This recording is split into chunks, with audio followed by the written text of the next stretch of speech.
What is going on, Virgos? Butch Tarot here. I am going to do a general read. Because it's a general read, it may not resonate with everyone. It is for your Sun, Moon, Rising, and your Venus. For all you cross watchers, roles can be reversed. Always feel free to comment down below.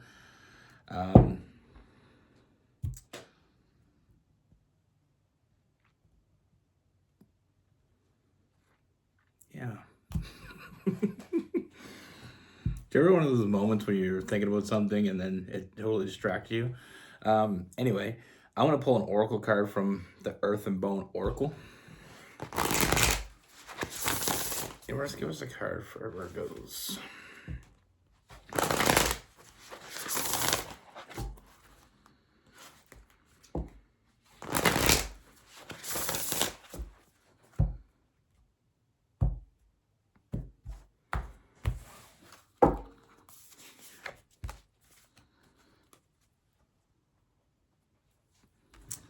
Faith, hope, inspiration, rejuvenation. Let me know in the comments, does people even like the oracle cards? I don't even know. I like pulling them. But then sometimes I wonder if anybody even... like, I'm doing it for you guys, so I mean, let me know. What, do you like it? Should I keep doing it? Anyway, with all that being said, I'm going to use the Wild Reflections Tarot, and let's get it. Universe, what message do we have for Virgos? What is going on for Virgos?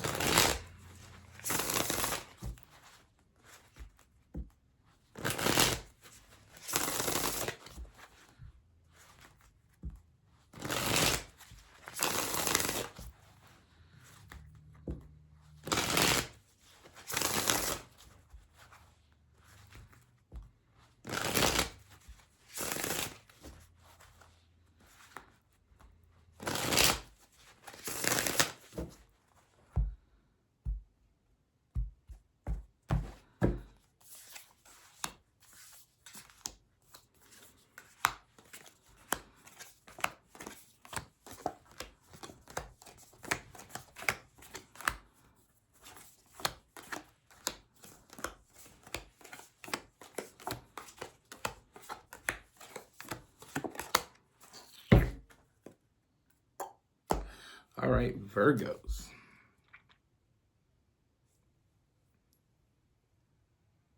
So the first thing that I see, Virgos, is I feel like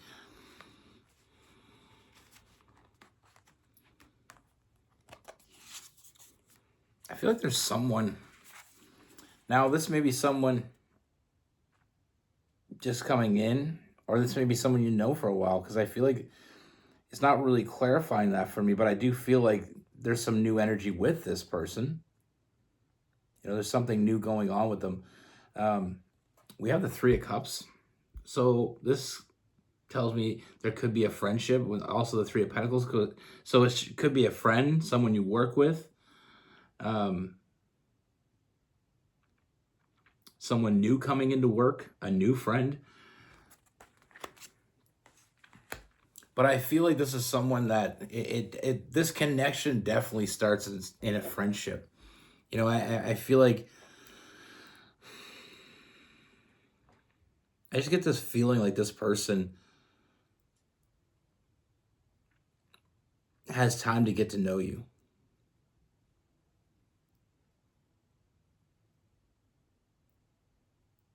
And I feel like they really enjoy what they see. They really enjoy you. You know, I feel like this person's fantasizing about you. You know, and I feel like with this person, there's definitely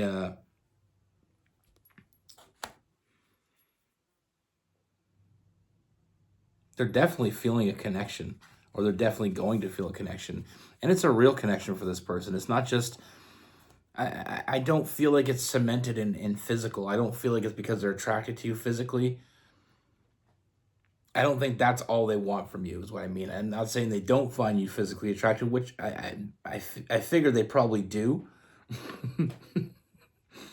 That came out so wrong. Um, it's just not, that's not the premise of it. That's not the idea of it all.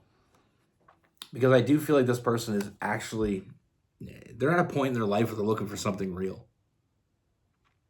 You know, they're tired of the games, they're tired of the bullshit. They're looking for someone real, and they found you. And that's what I mean. They're not looking for a one night stand. They're not looking for something casual. They're not looking for their next ex. You know, this is someone that is really looking for that true partner. And they feel this connection with you. And it goes deeper than a friendship. Like I said, this person is fantasizing about you in their future. You know, they want to get to know you in a more personal way. Like I said, they like what they see, and they want to see more. You know, there's just something about you. I mean, I feel like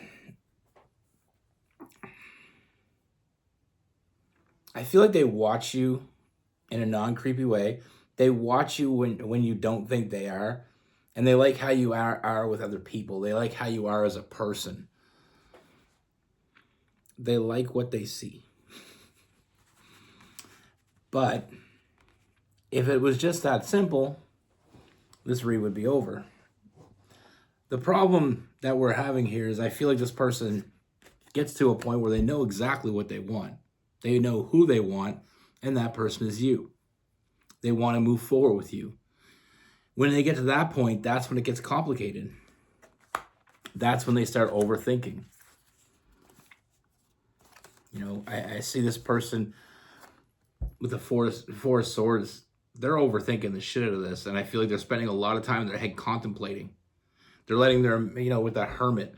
We got the four of swords, we got the hermit. So I mean, that's spending a lot of time in your head. And one of the things I always like to say is the worst place you can be sometimes is in your own head. You know, that's where your own worst enemy sometimes can live rent free. But I feel like this person, like I said, they're keeping it from you.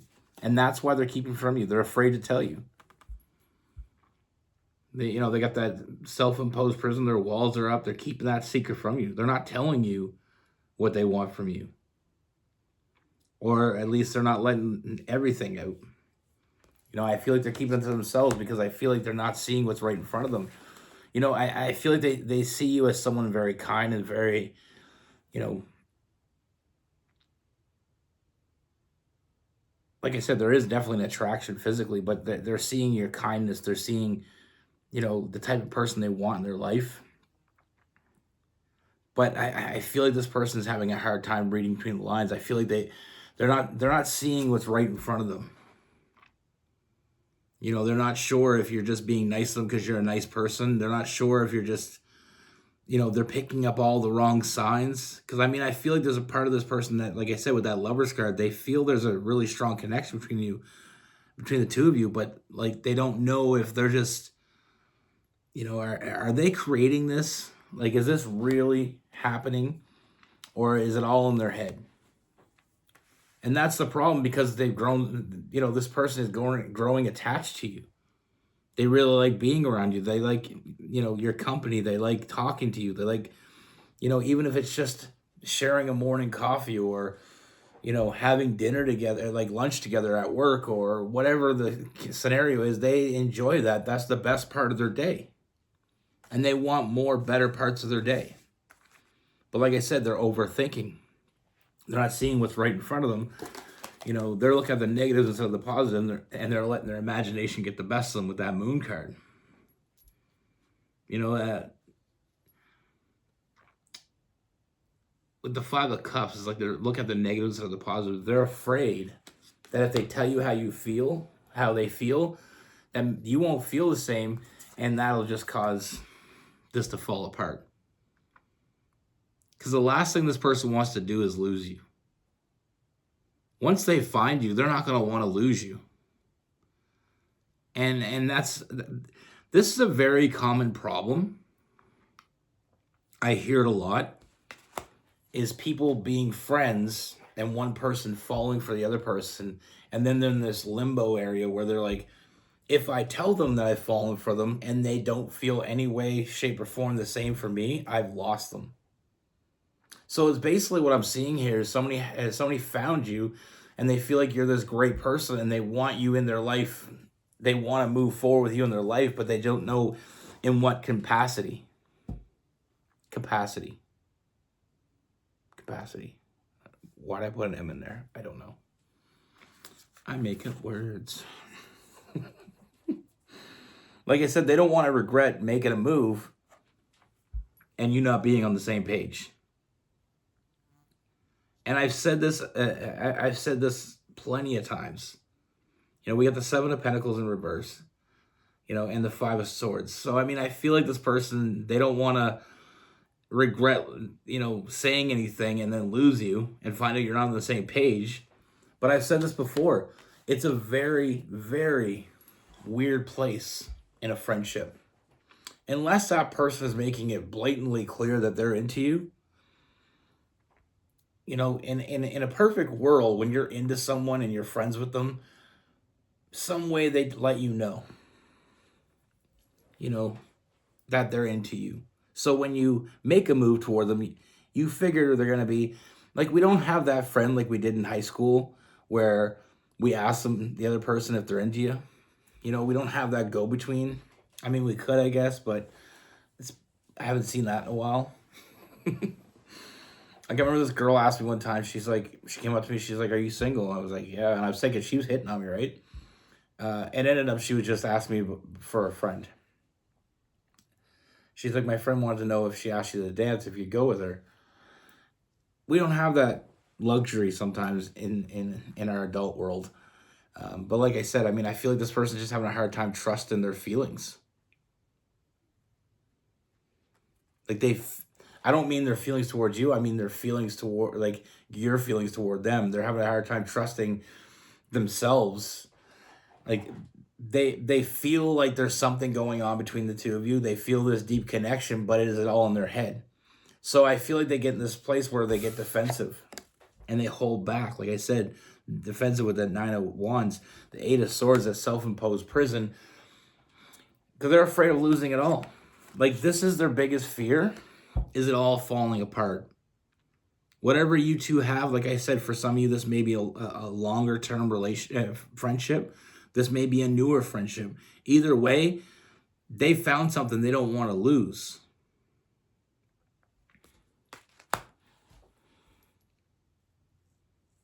So they don't want to screw it up, and that's their fear. Their fear is they're screwing it up. I mean, this person is so into you. You have no idea what you mean to them, because, I mean, we have the Sun card. I feel like just being around you makes them happy.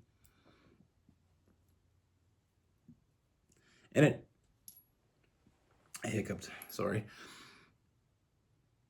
You know, it's like they're so happy being around you that they're not, they don't want to screw it up.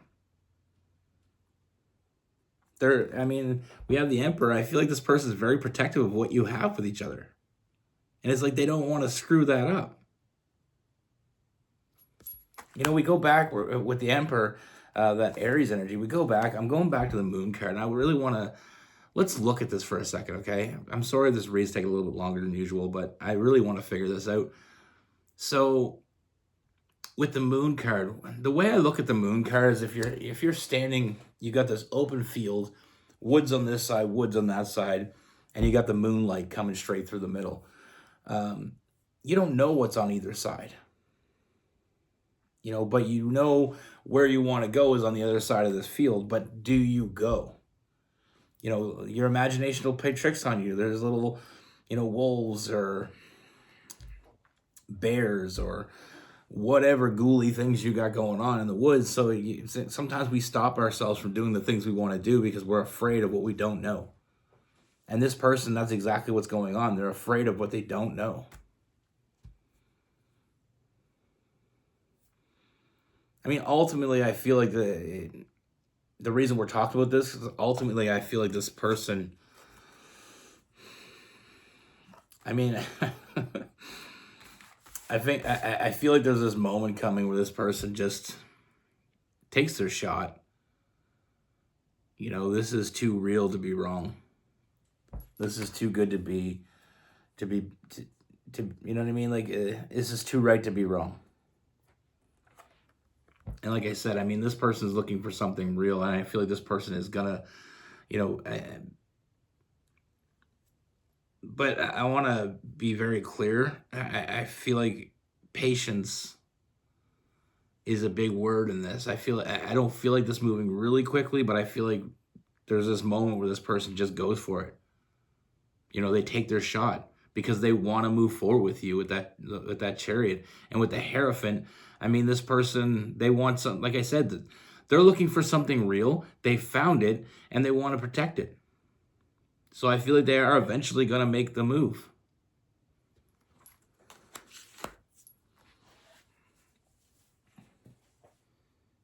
And that's usually how it works when it comes to cases like this. As far as I've seen, there's usually a point where they're just like, you know what, screw this, I'm taking my shot. But the more you like someone, the more you enjoy someone, sometimes the more patient you got to be with that, because like I said, once you make that move, there's no going back. I don't know too many. Now, that's not 100% fact. I don't know too many people that went back. I can't think of a single one that's ever went back to being in the same type of friendship after one realizes the other one's into them. We'll get into that in a minute. With this person, we have Aries, Sagittarius, we got Gemini, Aquarius, and Libra. We got Taurus and Virgo. And we got Pisces and Cancer. I've seen it play out plenty of ways, okay? Now we're just going to go over this because I don't know. I don't have any super relevant stories except for a collage of stories. So we're going to go over it. Scenarios, that is. So, a guy's into a girl. We're just using these for examples. Or the guy and a girl, they're friends. And he's into her. He doesn't know what to say. So, because, like I said, because of the fear of losing her altogether, that's what stops him. Because if that guy says, okay, you know what, I'm into you, want to take you out, want to show you a good time, want to take you to this little place I like, and she shuts him down, this is how it plays out. If they continue to be friends, he's at a vulnerable disadvantage. He's still into her. He knows that she's not. And now she can... I've seen guys get used by girls like that. I've seen guys get really depressed and jealous when the girl that they're into finds somebody else. I've seen guys sabotage relationships with the girl that he likes and their new partner. There's so many just like bad stories that end up that way.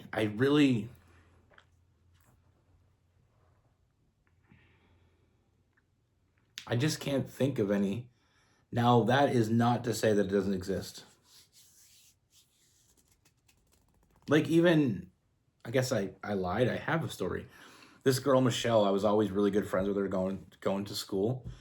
We were in school in elementary, junior high, and high school together. We were really good friends, like really good friends. We were always together. And I looked at her like a sister or a cousin or something. You know what I mean? Like, it was never physical. Which is kind of weird because she was an attractive girl. I guess I just never thought of it that way. But anyway, in the first year of high school, she told me, that she was having feelings for me. Like, somewhere along between junior high and high school, she started developing feelings for me.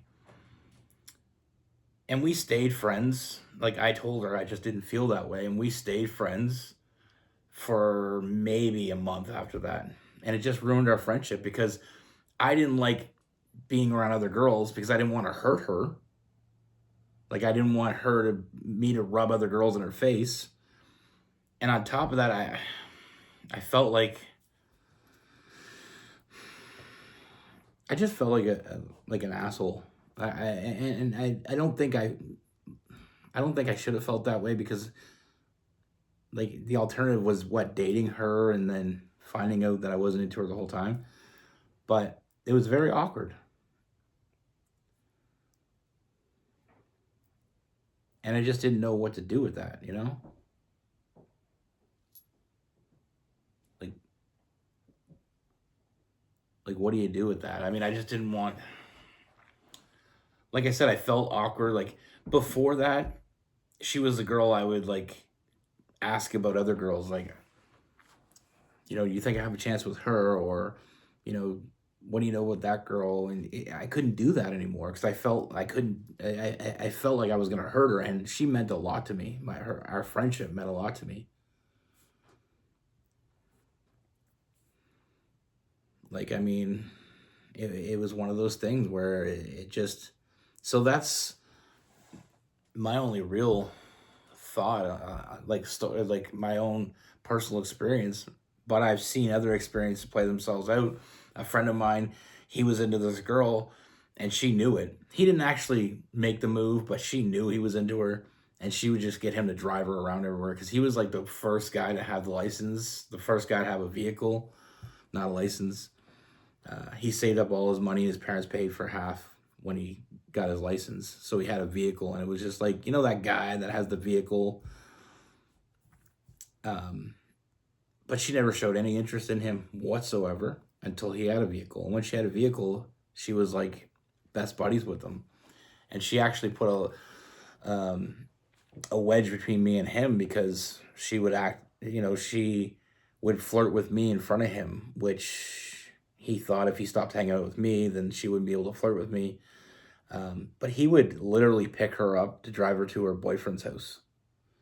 And I was like, dude, you're just being so simple. And we fought about it. Our friendship lasted for a few more years because I don't know, he was just really in love with this girl, and he would just do anything for her. He would, like I said, he would drive her to her boyfriend's house. And then she'd call him at 1, 2 o'clock in the morning to come pick her up from her boyfriend's house to drive her home. And he would do it. So there's so many bad stories. So it's so hard to cross that line. Now that I've said all the negative shit, one thing that we didn't talk about is when that person feels the same way. It's worth the risk, in my opinion. I always think friends first is a great way to go.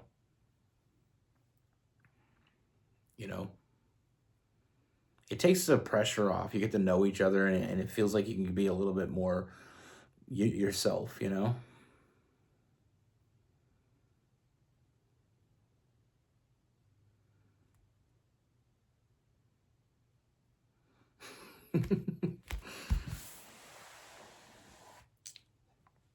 was like me and Rose. We weren't friends first. We met, and we just hit it off, and we started a relationship. I remember in the beginning of a relationship, we remember if she had to, she would go to the bathroom just randomly. And I remember when we finally got comfortable with each other, that stage when you don't want to, like, I don't know how to say this without being gross, like burp or fart. You don't do that in front of the new person. Some people do. Some people just don't give a shit. But like once we got comfortable with each other, that she told me that's what she was doing. And I just laughed. That was cute. I was like, I said, but it's funny. Like, I remember I dated this one girl, and me and her were like buddies, and we would have contests, and we ended up getting together and dating for a while. To come to find out that it wasn't really, our friendship was pretty much the only reason we were together. I want to get in so much trouble when she hears this. I don't know why I told you that. I want to push the point, but I feel like maybe I pushed it too far. Then you get to the stage in your relationship where, like people, you walk by the bathroom, the person's using the bathroom, the door open, like they don't care anymore. Or they get out of the shower and they walk across the house to their bedroom with not a stitch of clothes on. Like you get to that point. But in the beginning of the relationship, like when you're getting intimate, you turn the lights off and anyway, I know I go too far sometimes, but love y'all. Be good. Take care. Stay safe.